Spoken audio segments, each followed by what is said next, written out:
I would like to talk to our teens who always feel that they are doing a favor to their parents, becoming great in their life or achieving greatness. Growing up, I've always thought being resourceful, being a good child, I was doing my parents a favor. So most times I feel offended by their discipline. I will be like, I will not go to school on that day. I will refuse to do everything that is good. I will refuse to do house chores. I will refuse to do, and the funniest thing is that I will still be beaten on top of it. But as I grew up and I look back on those days, I found that being great, achieving greatness, being educated, being a good child, being a godly child, that is a seed that I am sowing to myself or for myself. I am not doing anyone a favor by being resourceful. So for most of us things who always feels I am doing mom a favor, I am doing dad a favor, I will want you to think again. Thank you. Hi, you are welcome to our teen channel. I am Azukego Edith. So today I'll be bringing to us a story which I intend that we learn from. As we all know, the names I am using here have been changed to protect the people involved. But as usual, I have the permission to use the story to impact lives. So today I'll be telling us a story about Ifunanya, a young lady, a young teen of 16 years whom I met at my friend's place.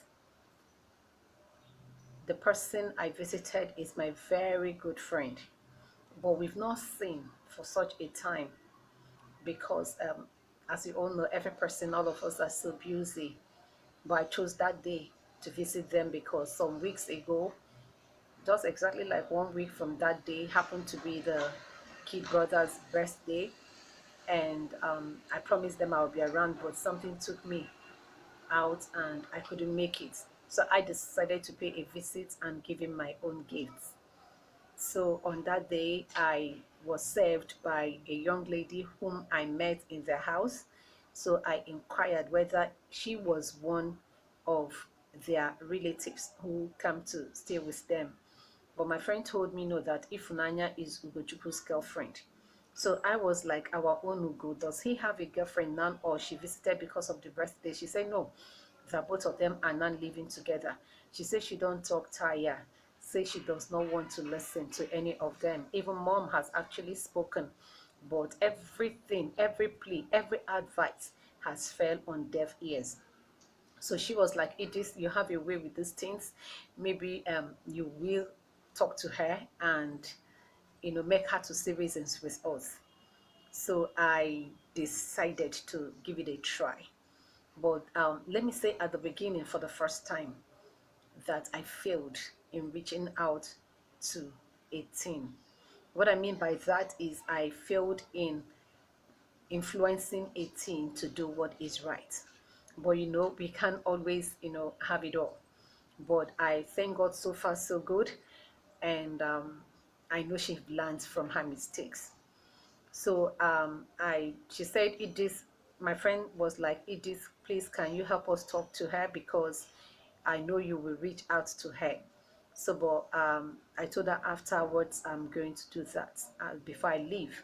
So before I left, I asked them to call her, and they called Ifunanya to me, and I began to inquire from her whom she is, what she does, where she's from, and all that. So she told me that she is an orphan. She has a brother, and after the parents' death, that the mom's siblings came and took her, and she lived with one of the aunts, but who maltreated her.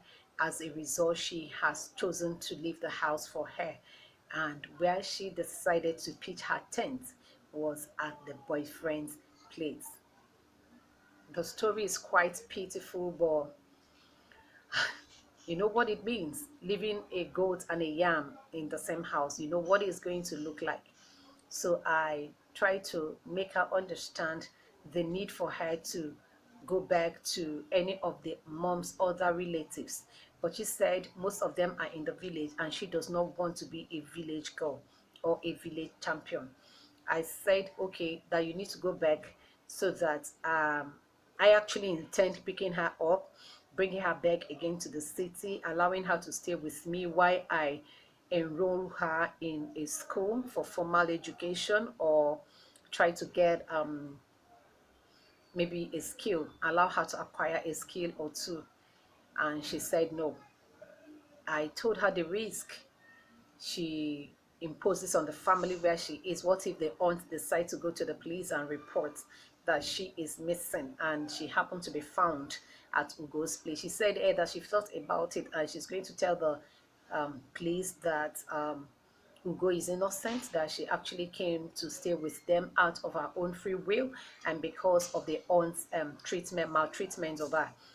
And I was like, what if you get pregnant? She said, auntie, please don't disturb yourself. I've actually thought about everything. And I was like, okay. My friend was like, I've told her to go back since she loves my brother. Will come and try to let the family know that she is with them. And when she grows and of age and intends marrying, then they can officially come and marry her. But everything we tried to tell her fell on deaf ears. So I decided to leave her. In fact, she actually walked out on me at a point, which actually got me angry towards her. But I still scribbled my number and asked her to reach out to me in case she has a need of it. And after months, I've even forgotten about the episode. And months after, my phone rang and the number wasn't on my contact list. So the person said, someone wants to talk to me. I said, okay, please put the person online. They put the girl online and she was like, is it Funanya? I said, which of the Funanya? He said, the Funanya you go. I was like, oh, that's when I remembered her. I was like, what's up, babe? She said that she needs my assistant. Can she see me urgently? I was like, okay, where are you? She told me I had a need going towards that place. So I left everything I was doing and I went to meet with her. One look at her showed me that she was pregnant. She was pregnant. And I waited for them to talk to me, and she told me that all she intended is a place where she could lay her head.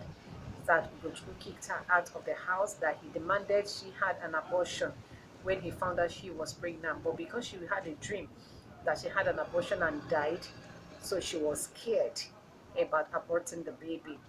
So Ugochukwu kicked her out. I was like, okay, the other time we talked about it, you told me you've already had everything planned out. So it's time for you to bring out those plans out. She said, auntie, I need a place where to lay my head.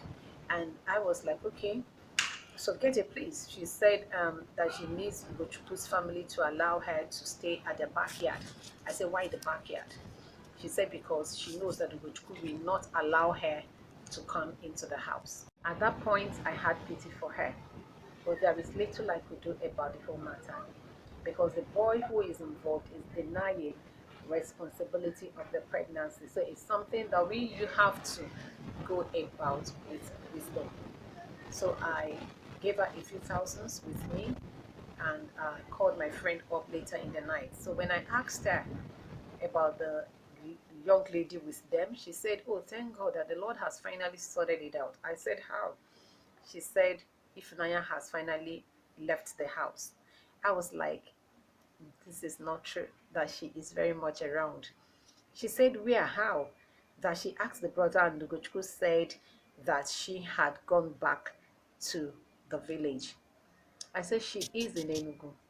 She is in town and she is pregnant. She said, and she's not aware. I said, well, that's the situation of things right now. So you need to find out what to do and how to go about it. So I'll be waiting at the comment box because my friend said she will not bring her into the house. That is their decision. And since Ugochukwu is not taking responsibility of the pregnancy, that there is nothing she could do about it. So the chips are down. How do we begin to deal with a child who is an orphan with no skill? How do we begin to raise her up? How do we begin to help her? And one will imagine, and the mom was in the house, her own house, where she pays rent on, and she could not push her out of the house. And she could not discipline the child. So I'll be waiting at the comment section to hear your comments, your opinion on how we are going to deal with it. I'm going to bring us a part 2 of this story because finally she put to birth and it was successful. She's alive and the baby is alive.